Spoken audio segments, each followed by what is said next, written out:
This is a rare look inside El Salvador's Terrorism Containment Center, known as CECOT.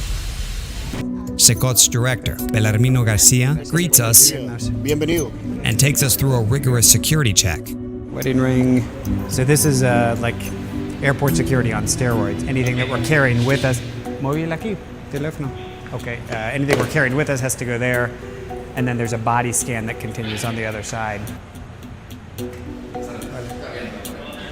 Jorge fully supports President Bukele, as do most arriving passengers, it seems. And folks are actually stopping to get their pictures taken between President Bukele and the First Lady.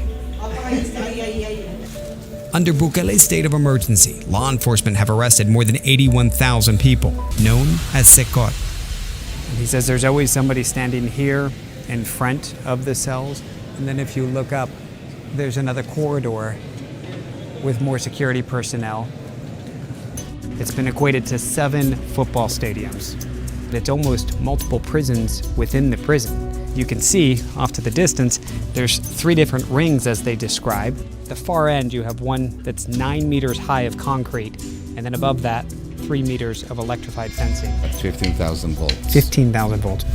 More than 1,000 security personnel, guards, police, and military are stationed on site.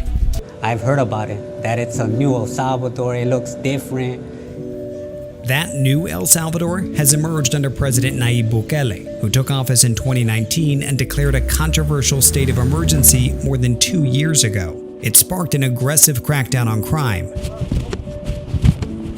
It's probably not a hotel 5-star, but they give you the 3 times the food, they give you some programs, you go to do exercise. Ejercicio nosotros lo podemos repetir siempre. Some church religion programs too. What gang were you part of? MS13. And do you have any gang affiliations? Yeah, I'm tattooed up. ¿Es un miembro de la MS? What is this?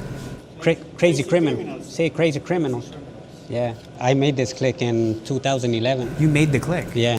You gotta kill people, you gotta rob, you gotta do what you gotta do to survive. You have to do those things. Yeah, you gotta do that. And if you didn't do those things, you wouldn't... You wouldn't be a gangbanger. We meet 41-year-old Marvin Vasquez, shackled and heavily guarded. What gang were you part of? MS13. The Bukele administration has acknowledged that innocent people have been swept up in the crackdown. He had long hair, he said he had a long beard, and he says he has tattoos, but he points out that for him these are just artistic expressions. They have nothing to do with being part of a gang. And they say more than 7,000 have already been released. The most hardened criminals, though, brought to CECOT, where inside, a life sentence awaits.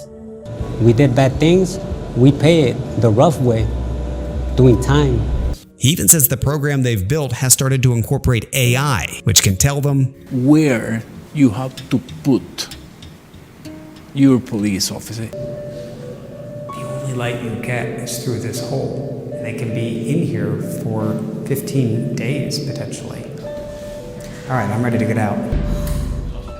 Critics point specifically to the prison's strict control and isolation of inmates, calling it a violation of human rights. The director brought up that a lot of folks will raise concerns from a human rights perspective and an abuse of human rights, that he's calm hearing that because he sees it day to day, the process they go through to maintain, as he sees it, proper punishment. And yet most we meet seem unfazed by the added show of force. I asked him, I said, how do you feel with all these soldiers? I mean, there's a couple of dozen just even right outside his door, and he said,